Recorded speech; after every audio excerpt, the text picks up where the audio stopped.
중국 군인들이 실전 훈련을 하고 있습니다. 베이징이 전 세계에 보내는 경고죠. 훈련이 반복될 때마다 포위망은 좁아집니다. 대만을 향한 원은 점점 작아지고 있습니다. 미국 기자가 물었습니다. 대만을 지키기 위해 전쟁도 불사하시겠습니까? 바이든 대통령의 답변은 명확했습니다. 그렇다. 중국도 단호합니다. 통일될 때까지 기다릴 뿐이다. 평화적이길 바라지만 아니라면 어쩔 수 없다. 그런데 왜 두 강대국이 이 작은 섬에 이렇게 집착하는 걸까요? 중국과 미국에게 대만이 주는 이익은 무엇일까요? 그리고 정작 대만 사람들은 이 상황을 어떻게 생각하고 있을까요? 지금부터 그 복잡한 이야기를 하나씩 풀어보겠습니다. 대만의 위치가 모든 갈등의 시작점입니다. 2,400만 명이 살고 있는 이 섬은 중국 본토에서 단 135km 떨어져 있습니다. 해안가 바로 앞에 있는 작은 섬들도 대만이 관리하고 있죠. 중국이 대만 전역을 둘러싼 군사훈련은 규모도 커지고 빈도도 높아지고 있습니다. 최근 중국 인민해방군이 공개한 영상을 보면 베이징은 섬 전체를 포위하겠다고 위협하고 있습니다. 대만을 자국 영토의 일부로 보고 있으며 필요하다면 무력을 사용해서라도 되찾겠다는 입장입니다. 역사와 대만의 지위에 대해서는 조금 뒤에 더 자세히 다루도록 하겠습니다. 지금 알아야 할 핵심은 1940년대 후반 중국에서 공산당과 국민당 사이에 내전이 벌어졌다는 사실입니다. 공산당이 승리해서 본토를 장악했습니다. 패배한 국민당은 대만으로 피신했죠. 이것이 오늘날 긴장 관계의 시작점입니다. 미국은 대만에 대해 애매한 정책을 유지하고 있습니다. 1970년대 후반부터 공산당이 통치하는 베이징을 중국의 유일한 합법 정부로 인정했습니다. 하지만 대만과는 비공식 관계를 맺고 있으며 사실상 보호자 역할을 하고 있죠. 이제 지도로 돌아가서 미국과 중국이 대만을 포기할 수 없는 이유를 살펴보겠습니다. 대만의 전략적 중요성은 섬 주변의 세 개 핵심 해협과 관련이 있습니다. 서쪽에는 대만 해협이 있습니다. 베이징과 대만 모두에게 중요한 무역로이며 사실 전 세계에게도 마찬가지입니다. 세계 최대 컨테이너선 대부분이 이곳을 통과하거든요. 북쪽으로는 미야코 해협이 있습니다. 대만과 일본 열도 사이를 지나가는 수로죠. 남쪽에는 바시 해협이 있습니다. 대만과 필리핀 사이를 통과합니다. 중국 입장에서 대만 양쪽에 있는 이 두 해협은 태평양으로 나가는 핵심 관문입니다. 대만은 중국 해안선 한가운데 위치해 있어서 엄청나게 중요한 겁니다. 빅터 가오의 설명입니다. 그는 전직 중국 외교관이며 베이징 싱크탱크인 중국 세계화 센터의 부회장입니다. 일각에서는 이 센터가 중국 공산당과 가깝다고 평가하죠. 대만 섬은 태평양을 직접 마주하고 있습니다. 만약 외국이 대만을 점령하면 중국 해안선의 연속성이 끊기게 됩니다. 중국이 태평양에 접근하는 것도 막히게 되고요. 미국은 대만에 상주 병력이 없다고 주장하지만 이 섬은 미국 전략에서 중요한 역할을 합니다. 그 이유를 이해하려면 이 지역의 군사 기지들을 봐야 합니다. 중국 해안 근처에는 주요 해군 기지들이 있습니다. 미국은 한국, 일본, 필리핀에 핵심 기지들을 두고 있죠. 점들을 연결하면 미국 기지들이 하나의 사슬을 형성하는 걸 볼 수 있습니다. 대만은 미국이 부르는 제1열 도선의 심장부에 자리 잡고 있습니다. 데이비드 섹스의 설명입니다. 그는 뉴욕의 싱크탱크인 외교협회의 전문가입니다. 과거에는 사실상 미국 대사관 역할을 하는 타이베이 미국협회에서 일했죠. 제1열도선을 보면 이들은 모두 미국의 공식 동맹국이거나 대만처럼 긴밀한 파트너입니다. 이런 구조 덕분에 미국은 중국 연안 가까이에서 힘을 투사하고 동맹국과 이익을 보호할 수 있습니다. 반대로 중국군이 제1열도선 밖으로 힘을 투사하고 미국이나 인도 태평양 지역의 이익을 물리적으로 위협하기는 매우 어렵습니다. 이 열도 사슬을 강화하기 위해 미국은 일본, 필리핀과의 군사 협력을 확대하고 있습니다. 이들도 중국의 팽창 목표를 경계하고 있기 때문이죠. 예를 들어 작년에 미국은 필리핀 북부의 군사 기지에 접근 권한을 얻었습니다. 앞서 언급한 중국의 태평양 관문 중 하나인 바시 해협 바로 옆에 있는 기지입니다. 올해 초 인근 해역에서 미국과 필리핀 군대가 합동 훈련하는 모습을 볼 수 있었습니다. 과거 필리핀 해군이 사용했던 중국제 낡은 함선을 격침시키기까지 했습니다. 베이징에 보내는 명확한 메시지였던 거죠. 당연히 중국은 미국의 열도사슬 전략에 불만을 표출하고 있습니다. 말도 안 되는 소리입니다. 우리가 19세기에 사는 것도 아닙니다. 제국주의 시대에 사는 것도 아니고요. 마치 사슬을 쳐서 중국이 태평양에 접근하는 걸 막을 수 있다는 구식 사고방식은 터무니없습니다. 베이징은 해군을 빠르게 현대화하고 있습니다. 부분적으로는 미국 동맹국 사슬을 돌파하기 위해서입니다. 예를 들어 푸젠 항공모함이 있습니다.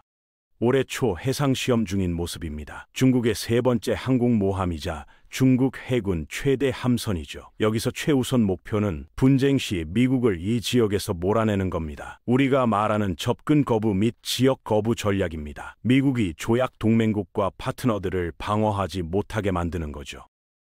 정리하자면 대만의 위치는 양측이 이 지역에서 우위를 점하려는 노력에서 핵심적입니다. 하지만 이 경쟁은 돈에 관한 것이기도 합니다. 엄청난 돈 말이죠. 경제적으로도 이 작은 섬은 중국과 미국 모두에게 막대한 중요성을 지닙니다. 둘 다 대만을 국가로 공식 인정하지 않는데도 말입니다. 중국과 미국 모두 대만과 상당한 무역 관계를 맺고 있습니다. 그 비즈니스의 대부분은 단 하나의 회사에서 나옵니다. TSMC, 타이완 반도체 제조 회사입니다. 마이크로칩을 생산하는 회사죠. 대만은 세계에서 가장 첨단인 칩의 2%를 만듭니다. 미국과 중국 모두 이것들에 의존하고 있습니다. 다른 모든 나라도 마찬가지고요. 지금 이 영상을 보는데 쓰는 기기에 TSMC 반도체가 들어있을 가능성이 큽니다. 새 자동차, 냉장고, 전투기에도 들어갑니다. 어디에나 있는 거죠. 새로운 AI 모델을 개발하는 데도 필요합니다. 미국 지도자들은 대만을 중국에게 빼앗기면 경제적 흐름이 영구적으로 불리하게 바뀔 수 있다고 우려합니다. 중국 주도 아래의 지역이 미국 무역과 투자에 개방될 거라고 가정하지 않습니다. 중국이 그 지역을 재편할 거라고 보는 겁니다. 그들은 미국이 기본적으로 원자재를 공급하고 그걸 중국에서 제조품으로 만들어서 전 세계에 판매하길 원합니다. 미국이나 다른 선진국들이 들어갈 자리는 사실상 없습니다.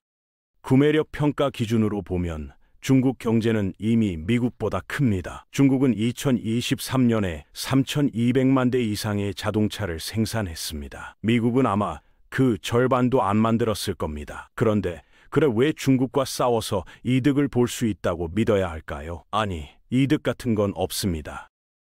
중국은 대만을 경제나 상업적 관점에서 보지 않습니다. 그렇다면 베이징에게 대만이 왜 그렇게 중요한 걸까요? 이해하려면 역사 속으로 들어가야 합니다. 중국은 이른바 치욕의 세기 동안 대만에 대한 통제권을 잃었습니다. 여러 외세가 중국을 분할하는 풍자화를 보면 이유를 알 수 있을 겁니다.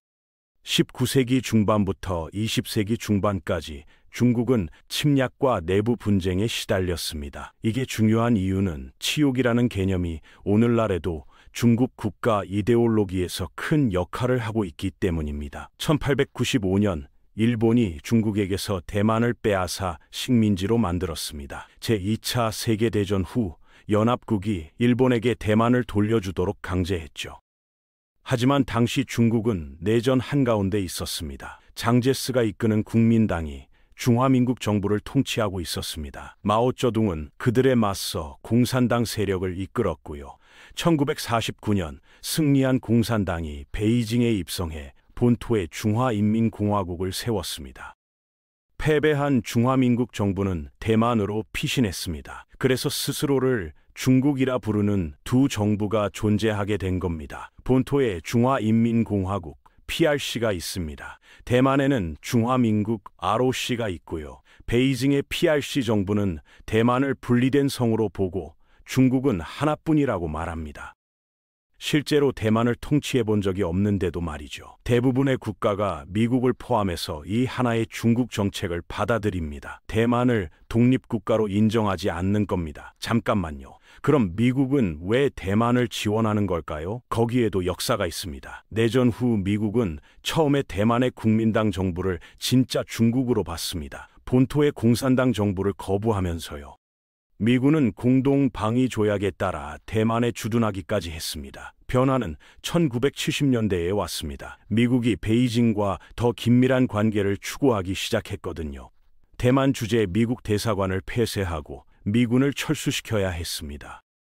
그래도 비공식 관계는 지속되었습니다. 사실상의 대사관 같은 것들이죠. 미국은 여전히 대만에 무기를 팔 것을 보장합니다. 하지만 대만을 방어할지에 대해서는 의도적으로 모호한 정책을 유지하고 있습니다. 중국의 침공과 대만의 독립선언을 모두 막기 위해서죠. 하지만 이 이상한 불확실성이 수십 년간 대만의 현상 유지가 되었습니다.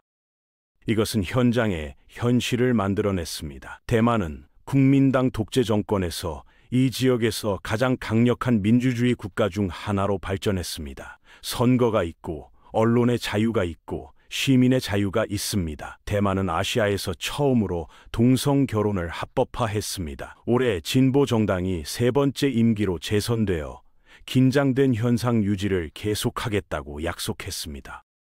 대만의 분위기는 헤드라인에서 읽는 것과는 매우 다릅니다. 긴장감이 일상의 일부가 되었습니다. 핵심 이유 중 하나는 대만 사람들이 수십 년 동안 중국 공산당의 위협 아래 살아왔기 때문입니다.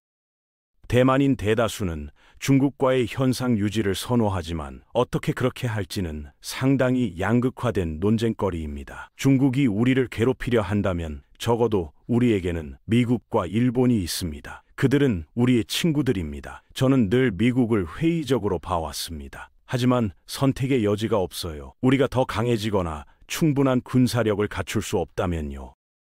까다로운 문제입니다. 우리는 둘 다와 우호적인 관계를 가져야 합니다. 늘 이랬어요. 나라가 세워진 이래 우리는 이 드라마에 휘말려 있었습니다. 하지만 많은 대만인들에게 한 가지는 분명합니다. 대만의 목소리는 보통 묻힙니다. 미중 경쟁 속에서 많은 이들이 대만은 단지 게임의 마일 뿐이라고 느낍니다. 앞으로 무슨 일이 오든 섬은 자신의 운명을 결정할 권리와 자율성을 가져야 한다는 게 그들의 생각입니다. 하지만 그것을 가로막는 요인이 하나 더 있습니다. 대만은 두 강대국 모두에게 무언가를 상징합니다. 대만은 민주주의와 자본주의를 촉진하는 미국의 세계관을 받아들였습니다. 중국은 일당 체제와 사회주의 시장 경제를 운영하고 있고요. 그리고 중국 공산당의 주요 서사는 대만을 중심으로 합니다. 앞서 언급한 치욕의 세기를 기억하시나요? 중국이 대만을 잃었던 시기 말입니다. 시진핑 주석은 대만을 다시 품에 안는 것을 그 치욕을 극복하는 중요한 단계로 봅니다. 이것은 이른바 민족 부흥의 일부입니다. 중국을 강대국으로 되살리겠다는 거죠. 시진핑과 함께 약간의 조급함을 볼 수 있게 되었습니다. 시진핑은 분명히 자신을 역사적 중요성을 지닌 지도자로 내세웠습니다. 그는 자신을 블라디미르 푸틴과 매우 유사하게 보는 것 같습니다. 그저 평범한 지도자가 아니라는 거죠. 그는 변혁적인 인물입니다.